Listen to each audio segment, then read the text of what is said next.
You can't have food sovereignty without an end to all forms of violence against women.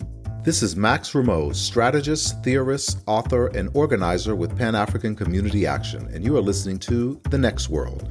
On this show, we explore and celebrate the work of poor people's movements, particularly in the U.S. We highlight innovative and powerful organizing campaigns and community building led by women, LGBTQ folks, Black communities, and other people of color that are pushing the boundaries and have the potential to transform society. Today on the show, Food and Capitalism. We are featuring a panel discussion on ways that communities and workers are reimagining how we grow, distribute, and prepare food in the 21st century. The panelists include Jessica Gordon Nembhard, author of Collective Courage, A History of African American Cooperative Economic Thought and Practice. Raj Patel, author of Stuffed and Starved, The Hidden Battle for the World Food System. And Rafaela Rodriguez, of the Worker-Driven Social Responsibility Network. The moderator is Kesi Foster, co-executive director of Partners for Dignity and Rights. Let's go into the panel now.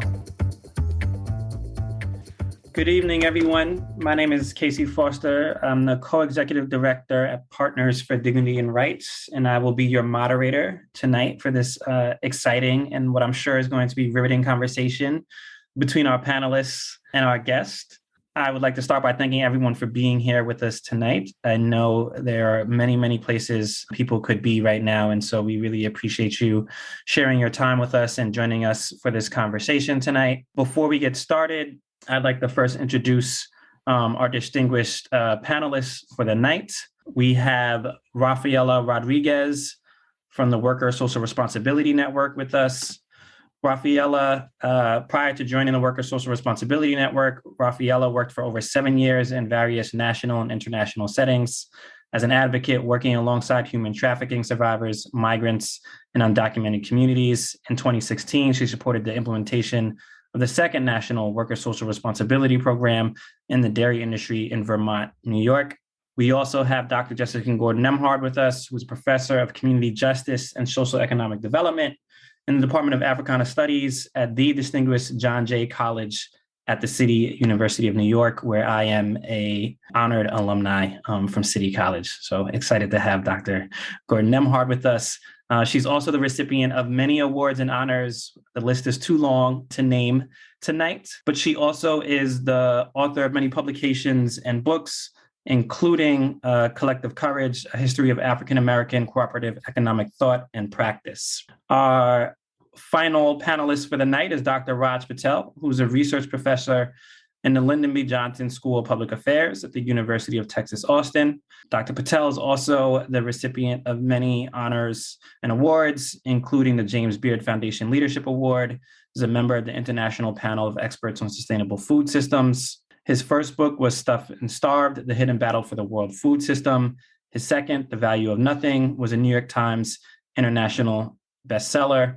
And he's the co-author with Jason W. Moore, A History of the World and Seven Cheap Things. His latest book is entitled Inflamed Deep Medicine and the Anatomy of Injustice. And his first film, The Ants and Grasshoppers, can be seen now. We are super excited to have each of them joining us tonight. We promise that tonight's conversation is going to be a conversation that's full for our guests, and we promise to open up space for all of our attendees to ask questions towards the end. So we'd like Dr. Patel, Raj, to ground us a little bit tonight, as everyone is aware of all the things going on around us in the world, the war in Ukraine.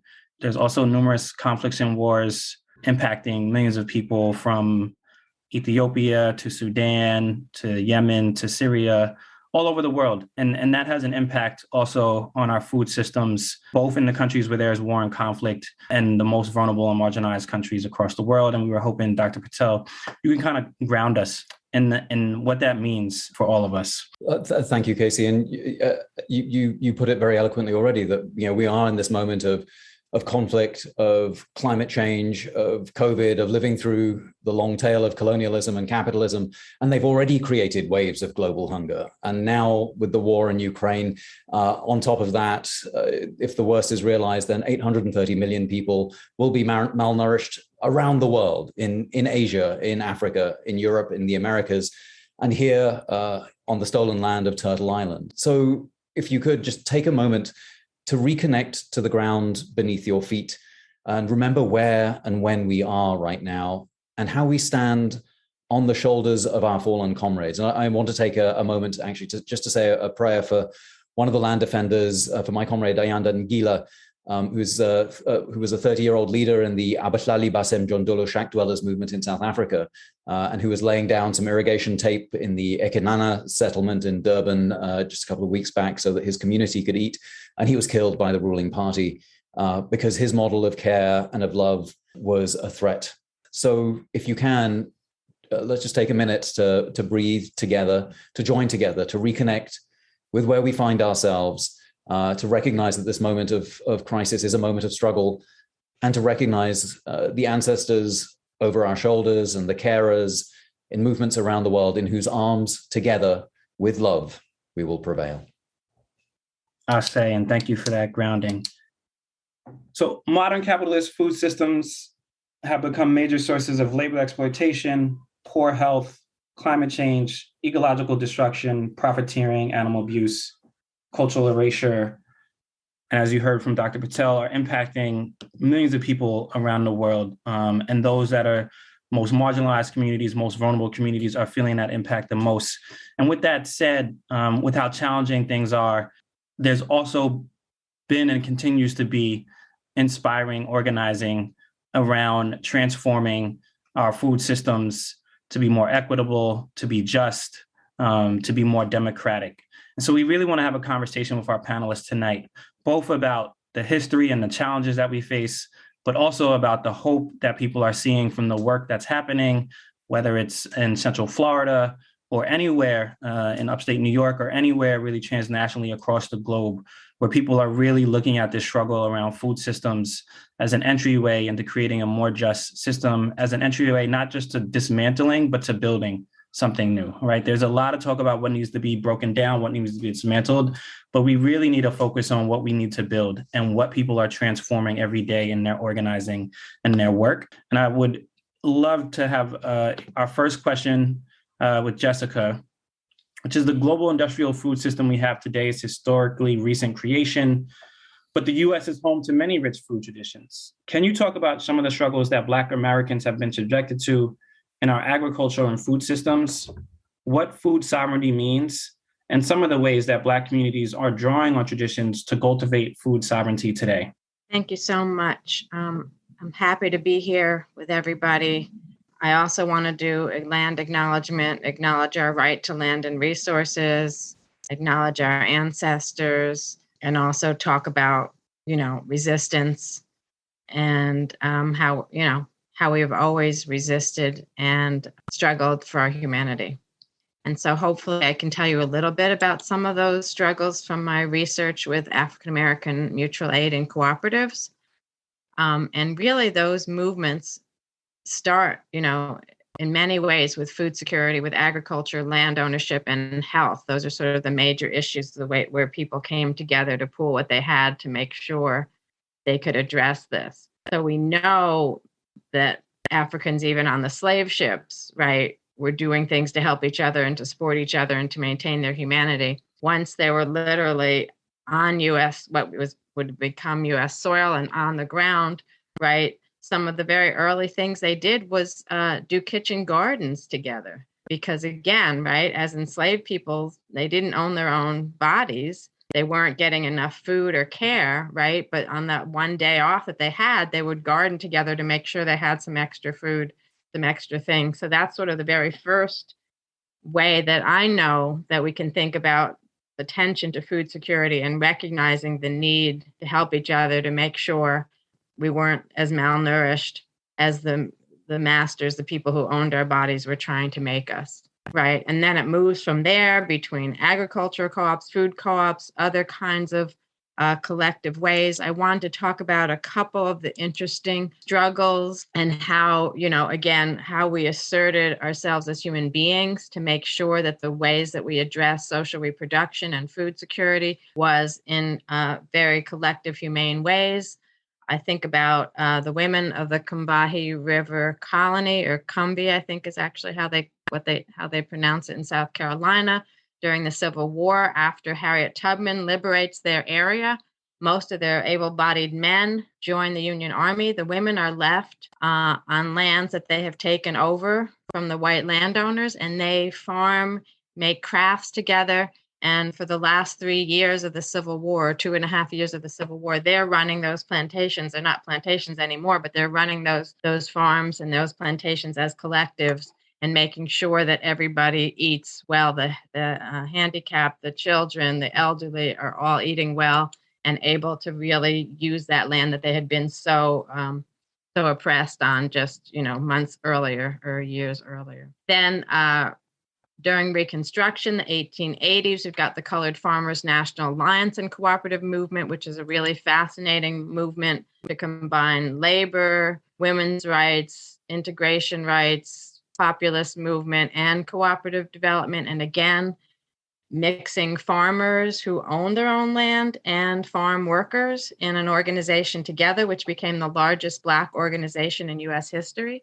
So again, this notion of that we have to have land ownership, we have to be in charge of our own food systems, et cetera, starts way back early on. We can then look in the 1920s, even before the Great Depression, we had the National Association of Colored Farmers, again, looking to stabilize African-American farm ownership, improve farm living, use cooperative buying, production, and marketing.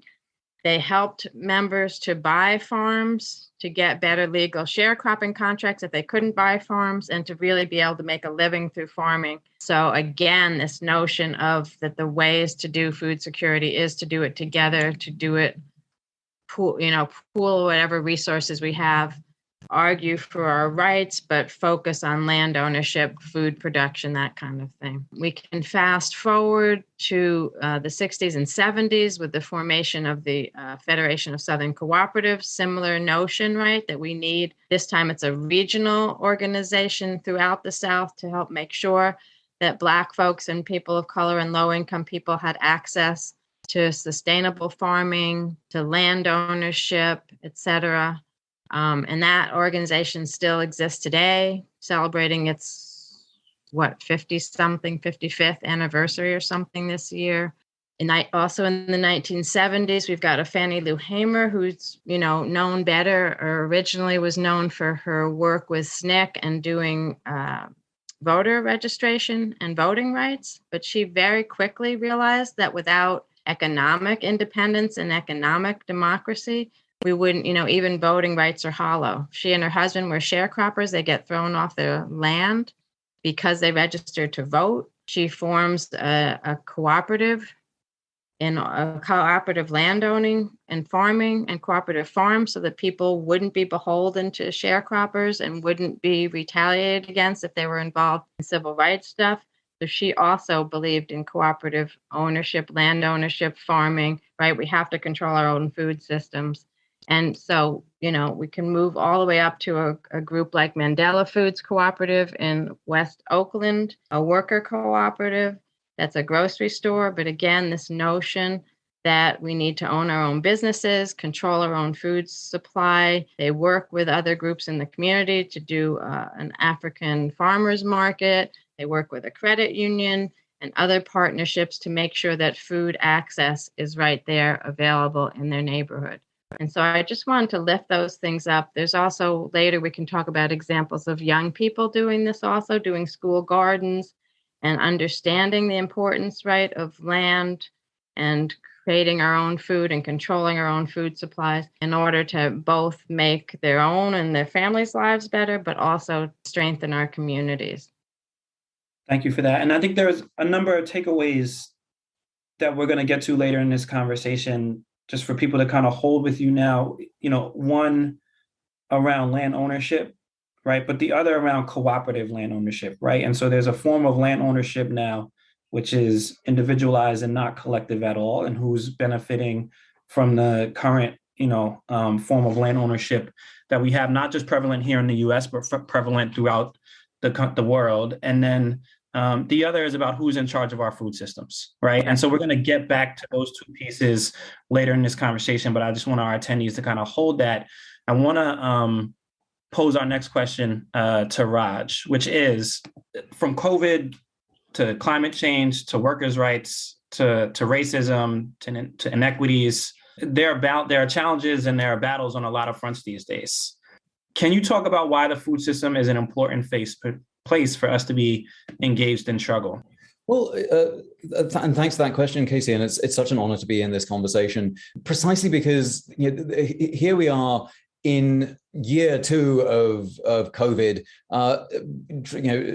surviving the sort of fictions of the ruling class that everything's fine. And the fact is that, COVID made things substantively worse for the working class in the United States. And it was only, weirdly through moments of protest and outrage that some of that was blunted, and that we only have 40 million Americans who are food insecure at the moment. And that's meant to be some sort of victory in the moment we find ourselves. But the fact is that all of these issues are deeply interwoven. And you can tell that from a couple of stylized facts. One, for instance, is that 7 out of the 10 worst paying jobs in America are in the food system.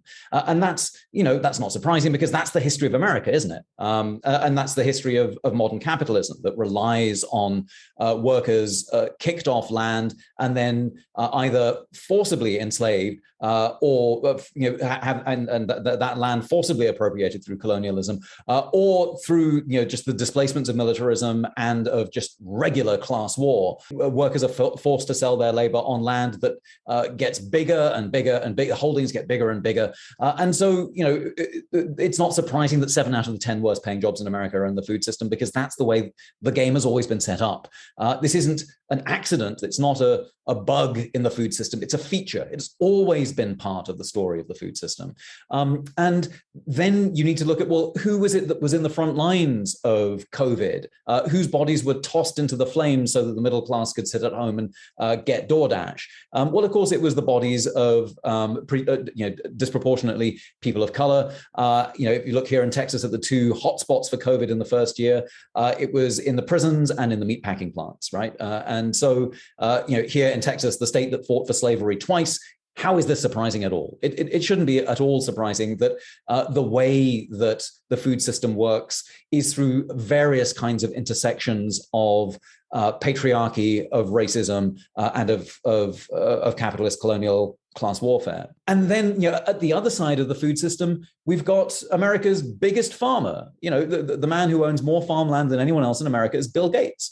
And that's not an accident either. That's a sign of the way that our food system is being transformed away from the kinds of local control of cooperatively controlled supply chains that in which workers are empowered every step of the way, and we have an ecosystem that isn't going to kill us. And instead, we move towards Bill Gates's model of farming, in which farmers rent the land, toil, and provide an asset for Bill Gates to park his billions, but also give him an added income. It's like gold with yield, right? In the words of Madeleine Fairbairn.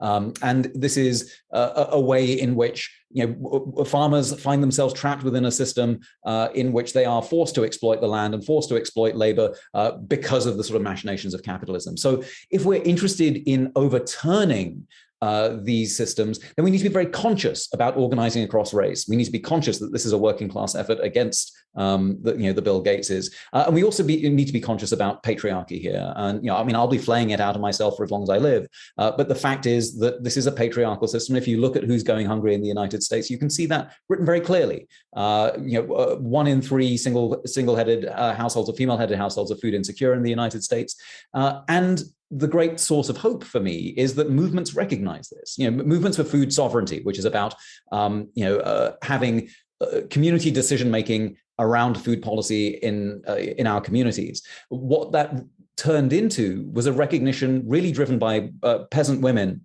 in the international peasant movement, La Via Campesina, that you can't have food sovereignty without an end to all forms of violence against women. So, if we are serious about the transformation towards moving towards food sovereignty, then we have theory, we have movements, and we have really important models to follow, not just in the United States, but globally. And we should be thinking globally, because parochialism is a problem here in America. But I think that it's important to understand that the categories of race, class, and gender are only taught separately in sociology classes, but they are experienced all the time simultaneously. And the movement needs to, step up and move that way. That's great. And I think that there are models to follow. And for us to think globally about those models is a really great segue into our question for Rafaela. But also, there was something, again, just that's 7 out of 10 of the worst paying jobs in the US are in the food system. And then when you weave in Bill Gates and the people that are actually controlling the system and the amount of influence they have, for some reason, those two things for me, they made me remember this commercial when I was young. It was a McDonald's commercial about Calvin getting his first job. And Calvin was like this young Black guy in a Black community, and everyone was celebrating Calvin for getting his first job, right? It was like supposed to be a really big, achievement for Calvin. And in a lot of ways, the food industry has tried to make their workers Calvin, right? They want you to think that their workers are high school students working part-time, or that they're just young people getting their first jobs, when in actuality, hundreds and hundreds of thousands of food workers are trying to feed their family and are receiving the worst wages in America, right? But the influence that these systems have on creating a picture of who they're supporting and how they're actually good for us is really a powerful one. But I want to move back into, I might be dating myself with the Calvin commercial a little bit too. I saw Jessica nodding her head.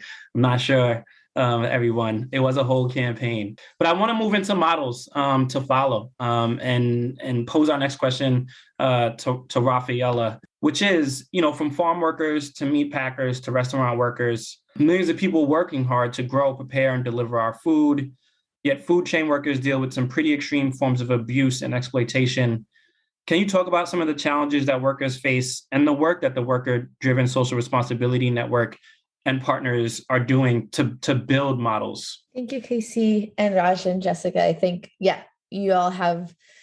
we share the same theory on why we're here and how we can get out of it. And I think I don't want to repeat what Raj said about capitalism and why workers in our food supply chains are exploited daily. I'm in Immokalee right now, working with the Coalition of Immokalee Workers. Immokalee means your home in the Seminole language. And grounding us in, conditions that workers face, grounding us in Immokalee, to put it into perspective, this downward pressure, right, coming from corporations, coming from rich people that end up impacting workers at the bottom. And what that looks like is a bucket, right? A bucket being filled with tomatoes for us to purchase at the store is 30 pounds, 32 pounds actually. And can anyone, and I know that like everyone else can't speak, but maybe our speakers, how much do you think a worker gets paid for 32 pounds of tomatoes? So they get paid per bucket in the US, right? 20 cents. You're too good, Jessica. You gotta, $8. Somebody said $8. Jessica's a lot closer to what it is. It's 50 cents per 32 pounds of tomatoes. And in the Fair Food Program, which we'll be talking about, is 60 to 65. That is one of the shifts in money going directly to farm workers. So that is, stats on workers' wages. For example, working with dairy workers in Vermont, they work 12-hour shifts starting at 3 a.m. with no day off. And that is, if you can picture yourself in Vermont in the middle of winter, waking up to milk over 500 cows, 12 hours straight, day in, day out, without a day off. That is the food system that we live in. And, there's, in the US, there's OSHA, there's the DOL, which are departments that are supposed to protect workers regardless of status, race, anything. But if you think about the fact that OSHA has one investigator per 70,000 workers in the US, then that's the answer of how enforcement is going in the US and protecting workers. There is no system that actually protects those at the bottom. That is why workers, starting with the Coalition of Immokalee Workers, through their Fair Food Program and the Bangladesh Accord, decided that enough was enough and that we needed to think about the power that existed at the top of these supply chains, that it wasn't going to be the government who was going to fix this, but rather the workers coming together and saying, hey, corporation at the top, you're the reason why we're here. You're the one that's paying this much for our work. And you're putting pressure at every layer of that supply chain to make us be the most exploited. And so the Coalition of Immokalee Workers, through their Fair Food Program, decided to create the WSR model. And that model shifts power to workers by a number of things. One is that these programs are not created by random academics. No offense to academics, but these are workers, right? These are workers coming together in their community and saying, these are the conditions we need to live a dignified life. And that code is then part of a legally binding agreement with corporations at the top. And what that legally binding agreement does is that it uses the power that companies have at the top to say to suppliers, you need to comply with this code. Here's an economic incentive to do so. And if you do not comply with this code of conduct, with these rights to protect workers, then you will no longer be part of my supply chain, right? Because that is the power that a corporation has, but does not use. They don't use their power to shift things towards workers and protecting workers. And so currently, as Kesi mentioned, I was part of that expansion of the WSR model in Vermont with workers from the organization called Migrant Justice, where there was a campaign against Ben & Jerry's, and Ben & Jerry's eventually signed to protect workers there. And I guess that backing up a little, after the Fair Food Program was implemented and the Bangladesh Accord was implemented in the garment industry abroad, folks, that allies, as well as these founding members, decided, how do we continue to spread this model? This is successful. This is shifting power towards the bottom. Granted, in our current capitalist system, we're not, breaking that piece down, where it's not a co-op system, but how do we spread this model? How do we support worker organizations that want to continue doing this? And so that is how the WSR network, which is where I work, got started in 2015. We said, how do we, provide technical support to workers? How do we debunk all these greenwashing labels that pretend to protect workers but aren't? And so that's how the network got started, and how, Migrant Justice in Vermont got connected with CIW and implemented their Milk with Dignity program. And currently we're also working with construction workers. So we're going beyond food, working with construction workers in Minneapolis with CETUL, Centro de Trabajadores Unidos en la Lucha, and also working with poultry workers in Arkansas, and just continuing, to empower workers and give them the tools they need to create a WSR program and make corporations accountable. That's the short version. I'll stop there. And in the chat, there's more on the campaigns that Rafaela was talking about.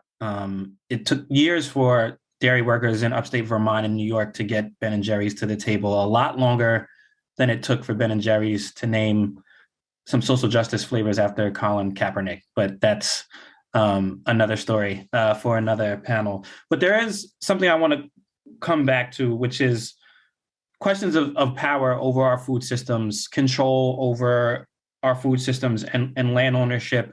And, we've been talking about some of the people and organizations that wield a lot of power.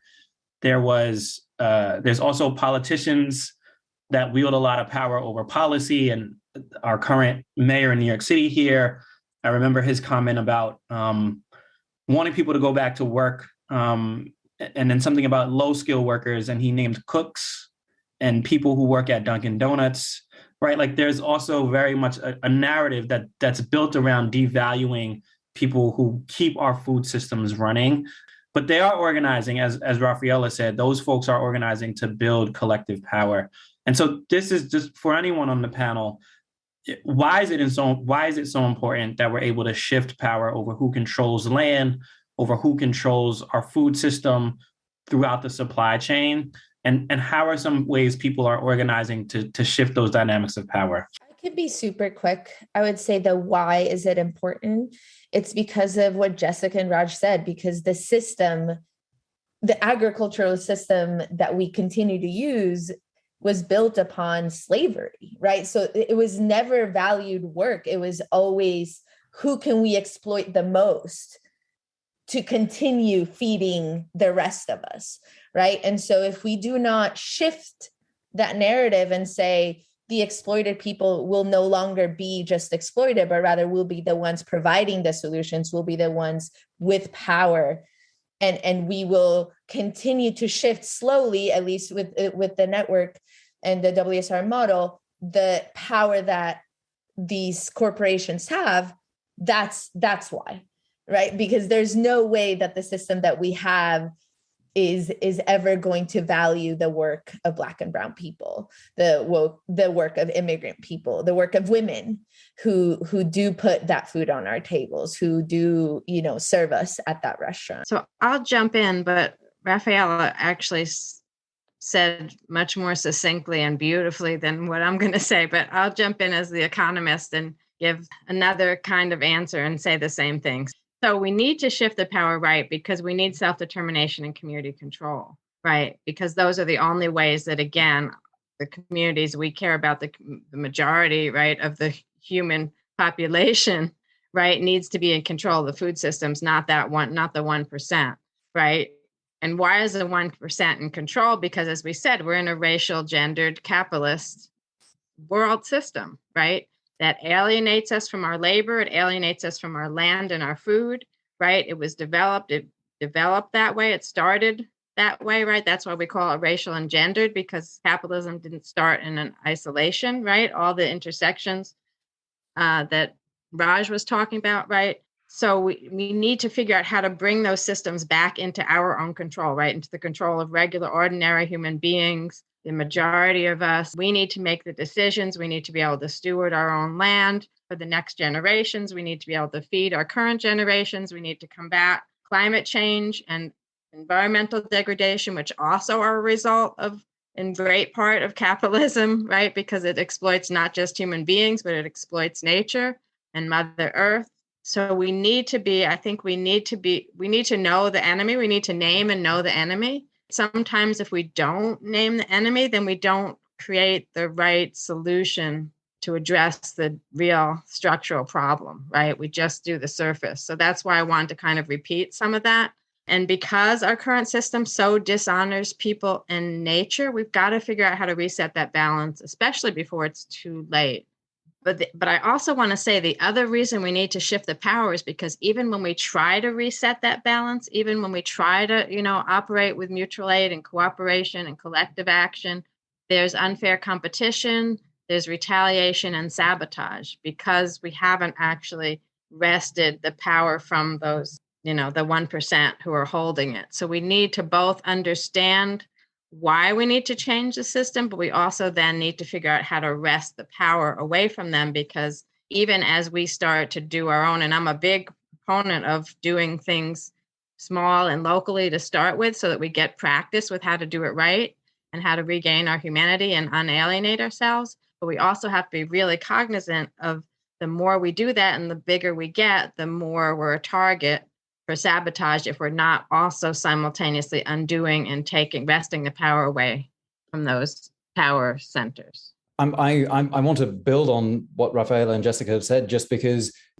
demonstrably taking power works, right? The reason to take power is because when you redistribute it more democratically, things work out better. And there is very good evidence to suggest that, when communities are in charge of land, they do a much better job of stewarding it than the private sector or indeed the government. And so, we have data that suggests that this is what we need to do. And I think I'm drawn by your point, Jessica, about, well, it also then paints a target on us. I began with Ayanda Ngila and the work of the South African shack dwellers movement. But, at some point, I think that that's inevitable and ultimately a good sign. Like in this documentary I was lucky enough to make, I learned from a Malawian activist who said that she had this huge conversation with a white farmer in America about climate change. And he was just like, no, that's not true. This is just God's will. It's just a cycle, half a dozen other kind of climate change skeptic stuff. And she goes, oh, this is great. Change begins with denial. Like he's not pitying me. He's engaging with me. He's fighting me. That's great, because soon he's going to be the guy who actually sort of just moves forward. And I think it's important to recognize that, the fact that we're in so many fights right now, we need to embrace that a little bit, because, it's just like that Gandhian idea of first they ignore you, then they laugh at you, then they fight you, then you win. We don't get to win without going through the fight. But you're absolutely right, Jessica, but the fight is dangerous too. And we do need to guard ourselves. Thank you for that. So what I'm going to do now is mix in some questions from our audience, see how much time we may have for a few more questions that we had lined up. But there was an interesting question that I see in the chat here that's free for anyone to take. So this question is, how does food charity impact food and land sovereignty for people of color? And how can it be manipulated or changed to work in our favor cooperatively, right? So some of our biggest kind of charitable organizations throughout the US are food donation organizations. So how does food charity impact how we control our food systems and land sovereignty for people of color? I guess what I would say is, again, would love the definition of food charity a little bit more, but from what I'm assuming, I think food charity is a symptom of this system that we're talking about that we need to get rid of, right? Food charity, in my mind, is, donating food for those who don't have food. It's putting a Band-Aid on the problem. It's not that there's not enough food to feed the people in this country, in the world. It's that the people who labor to get that food on the table cannot feed themselves because of the conditions that they're in, right? So we need, the reason why food charity exists is because we're not actually addressing the root cause of that problem. And so I think the second piece of that, Kesi, was, the question was like, how can we use it or change it to work in our favor? Maybe very simple and unattainable, but food charity shouldn't exist. And the people working on food charity should be working on the root cause and root issues so that workers can feed themselves. Yeah. I think that's exactly right. And there is a dignified emergency among the working class right now. And that, this is not to say, stop feeding folk, but this is to say, look, that this is a way in which Walmart is able to make sure that its workers get to be paid pathetically low wages, is because they know that SNAP is there to pick up at least some of the slack. And of course, who advocated for SNAP? Who advocated for the food stamps originally? It wasn't, interestingly, a working class movement. It was driven by grocers and retailers who wanted an alternative to government distribution of food. And so the system of official state charity that we have is itself demanded by not the working class, who would want much more what Rafaela's demanding, but instead it's demanded by the grocers who take a very fat profit off the top of it. And so, is there an alternative? I mean, I love the Black Panthers because that they understand that this is about survival pending revolution, right? You need to recognize that we need to survive right now, but these survival programs are only about hanging on until we get something much, much better. And so, the Black Panthers survival programs were just textbook way of actually bringing community together and building the political theory, right? The understanding of how it is that we can do things differently. And of course, that's why there was a very large target painted on the back. And again, this gets back to your point, Jessica, that there's danger in doing the right thing. Yeah, I'll just follow up on that. Thanks, everybody. These are fabulous answers. I almost feel like you don't even need me, but I'll say a little bit more. That the other thing that to me is so fascinating about the survival pending revolution programs that the Black Panthers exemplify is the learning by doing and practice. One of the things, the older I get so frustrated is when people, even like democracy and collectivism, they want to impose it from above and just, people are supposed to wake up one morning and suddenly be cooperative and work together and whatever. It doesn't, right? We do it because we practice it. So that's the other reason why we've got to start doing these things, even if they're going to be small, even if they're going to be targeted, right? We have to do them because we've got to practice how to do it right so that when we do assume power, take the power, shift the power, move into these new systems, we already know, right? We already know what we're doing.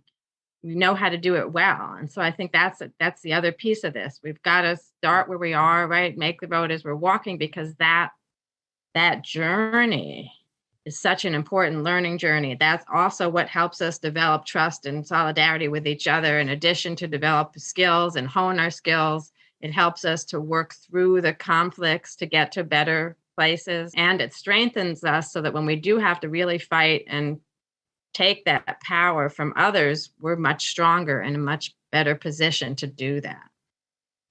Our systems and those that benefit the most from them often pit exploited and marginalized people against each other.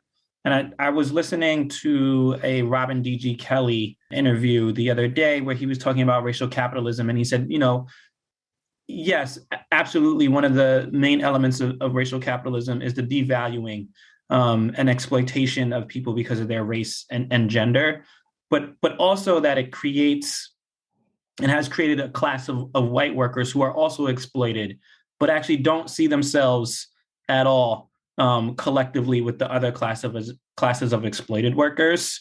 And so my question is, what can we learn from our history or organizing happening today about how we create the containers and conditions to bring exploited workers together, to bring exploited people together around a shared vision for just and equitable food systems? And just briefly, I'm thinking of the United Farm Workers, and we mentioned the Black Panthers and how the great boycotts in the 60s, how Coretta Scott King was a major advocate, of the boycotts, how Panthers and, Panther Party in New York and New Haven and other places were supporting United Farm Worker boycotts. Across the country, there was a real collection of folks that were struggling together and now we're coming together. How do we create the containers today for that type of solidarity across movements and across people to build the power that we need to shift these power dynamics? Small question, I know, just for a webinar. Well, in the co-op history, one of my favorite examples is the Knights of Labor from the 1800s, 1880s. One of the reasons why that's such a fascinating example to me is because they were basically a white labor union. But again, during that period, you couldn't be just one thing because there were so many needs. And I don't want to do a whole history period. It was right after the Reconstruction period fails. It's the rise of white supremacy, the Ku Klux Klan, et cetera. And also the beginning of the rise of the railroads and all those kind of things. So these early labor unions were really progressive, and they recognized that need for the coalitions, right? They understood, right? I think one of the mottos of the Knights of Labor was that, white and Black labor have to unite, because otherwise they'll divide us and we'll be weak and labor won't be able to achieve anything. So they were integrated. They also believed that women, right? That women were workers and women workers had to be recognized. They believed in co-ops. They did co-op development, especially worker co-ops, because that was another way for labor to get rights. They were a political party. They were part of the Populist Party, right? So this whole combination, but also seeing that they had to be interracial, not just co-ed, not just, right? There's a fantastic story about in Richmond in the late 1880s, they ran for office and took over the city council so that slave labor wouldn't be used to rebuild the town hall, the city hall, right? They used worker co-ops, Black and white labor with women to do the city contracts, right? So really fascinating. But I think the core, there were two things that were the core. One of the core was that all the leadership worked together, even though this was Richmond had just started instituting segregation, right? So the chapters had to be separate. There was a Black Knights of Labor chapter and a white Knights of Labor chapter, but they had the same platform, right? So even though they couldn't meet in the same room, right, underground, the leaders met and whatever and developed the platform with the rank and file. And then at these separate meetings, they all had the same strategies, argued for the same policies and fought for them and won them in their own areas. with this unified strategy. I mean, it's really just fascinating history. I don't want to get too much into it, but I think we need that kind of leadership, that kind of understanding that even if we have to do segregated stuff, like the Black folks have to be in their own meetings, there still can be this unified collective overall strategy program that everybody follows. And I think the second piece that I found so important in all the work I've done is strong organizations in general. All of the periods in US history that I found the most Black co-ops were periods when there were strong Black organizations that were promoting co-op development, co-op education, even if they had to do it under the radar quietly. There's that combination. And so I think we've got to replicate that kind of thing. We've got to have organizations that are very clear about these are the values, messages, this is the path forward, and then leadership and strategies that'll make sure we all do that path, recognizing the intersectionalities and coming together to realize that we can't achieve it without all of us who are exploited working together. Can't say fairer than that. In my day-to-day experience, I think organizing Black folks and Latinx folks, there's the basic of like language, and so many of the communities I work with don't speak English, and that being a limiting factor. And I would say that is one, but I think continuing to highlight, and I think this is done through strong organizations, like Jessica was saying, the commonalities, right? Because you can list endlessly the differences between Black communities and within the Black community, right? Do you label yourself as African American? Do you label yourself as an immigrant? Like, where do you stand in that range of labeling? And then the Latinx community. And I think a good, strong organization will end up finding the glue between those, right? The fact that we are both at this Amazon warehouse, and it doesn't matter whether I'm undocumented and you've been here for 3 generations. It matters that we're both being exploited by those above. Or Starbucks, or the many other places right now where we're seeing cross-class, cross-racial organizing happening. So I think to close this out, because we are coming up on our time that we promised to have everyone with us tonight. You know, we've talked tonight about worker co-ops, about worker-driven enforcement, about global movements, about local work that's happened. I would really be interested if our panelists tonight can just kind of close us out with your thoughts on where are we going, right? Like, what comes next? What is next in the struggle for food equity, in the struggle for control over land, in the struggle for control over the food systems, both here and globally? Where are you seeing things that are inspiring you as we move forward? Where are you seeing things that make you hopeful for the future? And what is, something that you want to leave with the rest of us that want to learn more, want to be more connected and engaged in these struggles? I can start. That was like 5 questions, Kesi, just so you know. I was like, wait, which one was the first? Something that gives me hope, and I would encourage everyone to do this, is connect with real people, connect with workers. And by connect, I mean like talk to them in person and go to places where you can do that, if that is accessible to you. Because workers who are organizing give me hope. The fact that they are working and organizing is in itself a win in my book, and continues to inspire me to spread the word about the work that they're doing. What is needed? A lot is needed. I think a lot of turning down the volume on solutions that aren't created by those who need it the most. I don't believe that our society are a capitalist patriarchy. All of the system that is currently here with us is not going to turn that volume down. So individually or collectively as communities, we need to start kind of figuring out what to listen to and figure out where that voice is coming from, and being critical as to where those solutions are coming from, and not just buying what is easiest to swallow, but rather thinking of where the solution is coming from, who is speaking for who, and making sure that is the like dismantling these systems that are no longer serving us. Yeah, I can't really say it much better than Rafaela. I just wanted to say that what gives me hope is I feel like, especially since COVID, we're just talking about this stuff more. Like, I think people, even though people are so confused about the responses of frontline workers and food service workers and stuff in terms of some of them refusing to work under the conditions, right? But I think people are starting to understand why people are finally starting to say, right, I'm not working under these conditions. I can't put my health and my family in jeopardy just to have a job, right? It's changing the conversation, I think.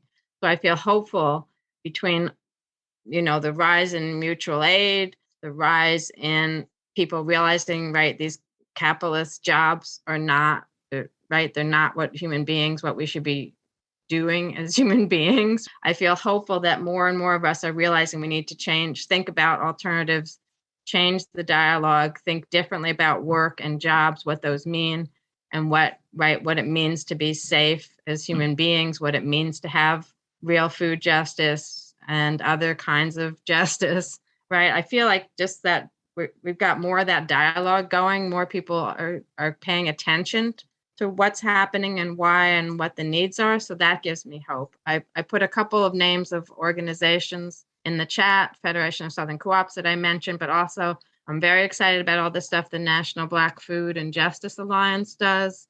There's the Bugs, Black Urban Growers. I know there's a lot of other organizations, but I just happen to have that list. I had it for something else. So again, the fact that we have organizations that are either strengthening or cropping up, that we have more alliances, that gives me hope. And I think we need more conversations like this, right? People need a good sense. We need a good place to get the analysis to also help motivate us to then go out and join these organizations or create these organizations or support these organizations that are already doing these wonderful things to make sure that it keeps happening and we keep moving toward bettering of life of human beings, right? And no longer are satisfied with just surviving, but that we really insist that we be able to thrive as human beings.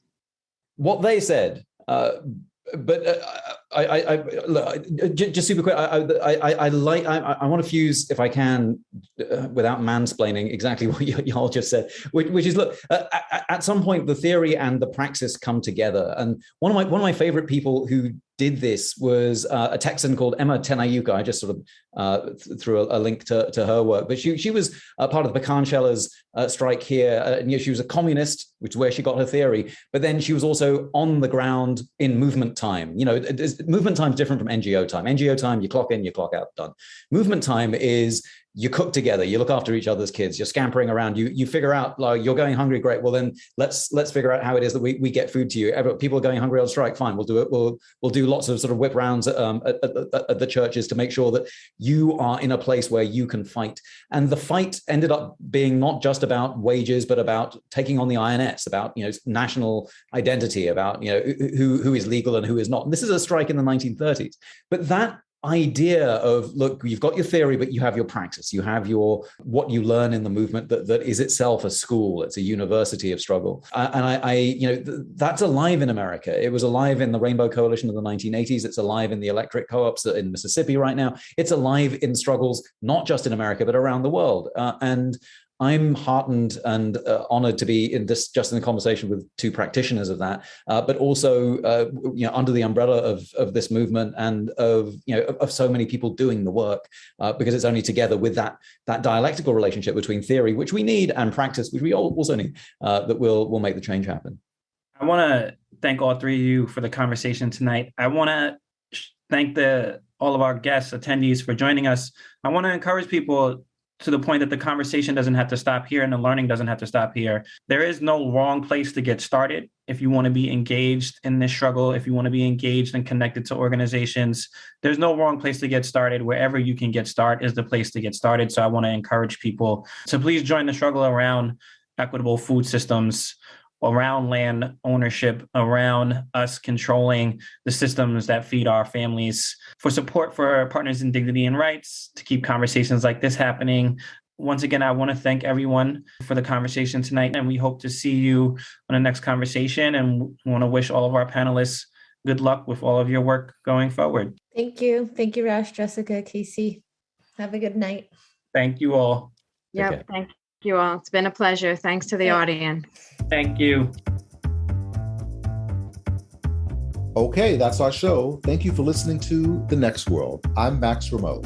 You can find out more about my work at pacapower.org. That's PACA power.org. You could read more in depth on many of the issues we talked about today on the Partners for Dignity and Rights website, dignityandrights.org. That's dignityandrights.org. We'll be back with another episode of The Next World soon. Until then, please tell your friends about us and help us spread the word about this podcast. Bye for now, and remember, organize, organize, organize.